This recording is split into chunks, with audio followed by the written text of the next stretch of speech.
السلام علیکم ورحمۃ اللہ وبرکاتہ۔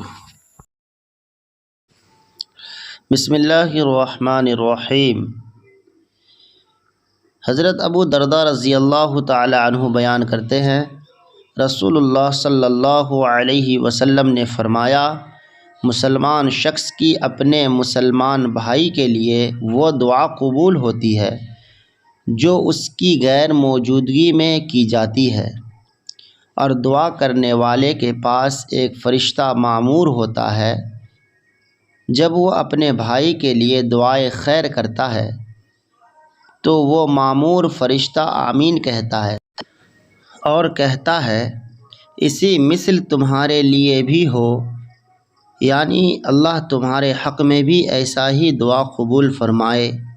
اور اللہ تعالیٰ کا یہ نظام ہے، اللہ کا یہ نیم ہے کہ اللہ تعالیٰ اپنے معصوم فرشتوں کی دعاؤں کو رد نہیں فرماتے۔ رواہ مسلم، مشکوٰۃ المصابیح، حدیث نمبر 2228۔ دعاؤں کا بیان۔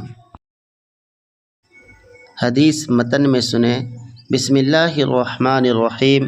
وعن ابی درداء رضی اللہ تعالی عنہ قال قال رسول اللہ صلی اللہ علیہ وسلم، دعوت المسلم لأخیہ بظہر الغیب مستجابۃ عند راسی، ملک موکل کلما دعا لأخیہ بخیر قال الملک الموکل به آمین ولک بمثلہ۔